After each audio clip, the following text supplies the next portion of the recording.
Welcome back. In this video, we're going to be looking at the OmniStream video walls with velocity. First, we'll need to be certain that we enable the video wall under HDMI output on the decoder and turn off fast switching. You cannot have this enabled with the video wall. Also, the output resolution at the decoder is dependent on the input resolution. For our video wall, we're going to use 1920 by 1080 resolution. We're going to use the pixels as the unit of measure, but you can change this to other units. If you use millimeters or inches, there will be two additional fields, the total display width and the total display height. Now, imagine the 2x2 video wall is a full 1080p, and this means that each decoder has a height of 540 and a width of 960. For UHD, or 3840 by 2160, you would use 1920 width and 1080 height. On this table, you'll see the coordinates that need to be set up to use a 2x2 display, depending on the resolution. So, following these coordinates, let's set up our four decoders. Now, I've set up the laptop to input 1 on each of the decoders.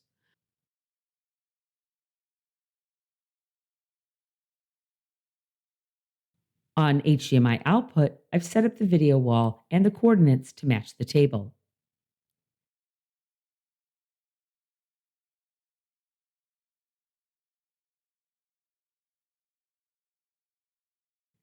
As you can see, if we look at our displays, the video wall is working. Displays have a region where the video is not displayed called a bezel.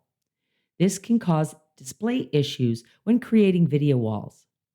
Bezel compensation takes this area into account when a single video source is mapped across multiple displays. Bezel compensation can be adjusted at any time. The illustration on the left shows a simple 2x2 video wall without bezel compensation. Note how the Atlona logo appears stretched horizontally. On the right, bezel compensation is used to correct the image. Sometimes when two projectors are used and the image is combined, you'll get edges that overlap. Edge blending is where overlapping edges of an image are adjusted to make the images appear seamless.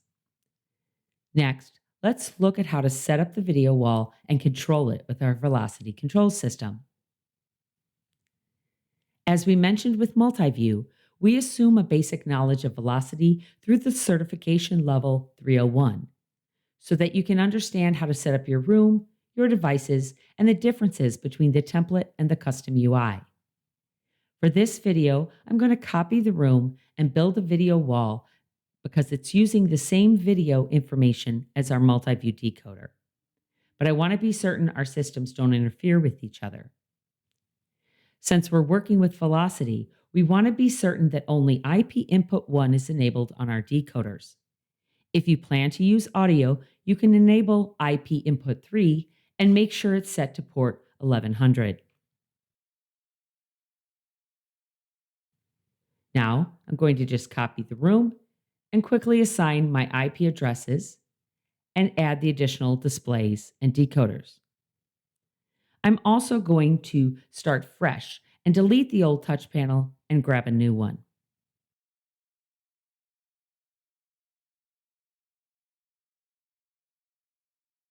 Now, under the Add Technology, let's search Video Wall and add the Velocity Video Wall. Select the Edit and let's set up the video wall within Velocity. I'm going to keep the settings as is and just set up a simple video wall. First, you will see the pixel space. This shows us the display and the decoders. Let's put them into the space. I'm going to just drop them onto the space and then select the auto arrange for 2x2 so everything snaps into position. Now I'm going to make some presets. Let's start with our quad view. So I'm going to select the add button and name it quad. And on the right, it's highlighted. So let's put each encoder into a decoder. Now let's do a full screen of our laptop. So add, let's name it full laptop. select the laptop and place it in the center. You'll see it will snap to full screen. Now, let's look at drop zones. You need to make certain that the content works within the zone. So let's look at the side by side we created.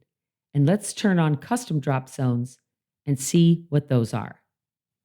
To do this, we have to start by creating the template. By default, we're going to start with the new, which is 0, and we can create a custom zone. Let's edit these names so we know what we're switching.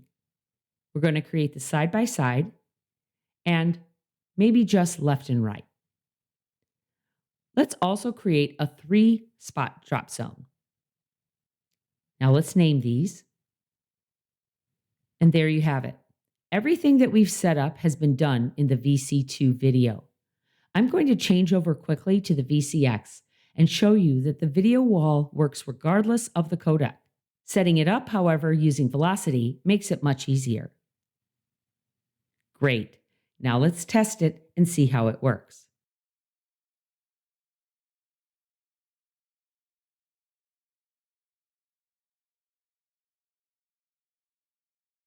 We hope you've enjoyed these videos and will join us in the Advanced Level 302 for more content about combining our OmniStream and Velocity products.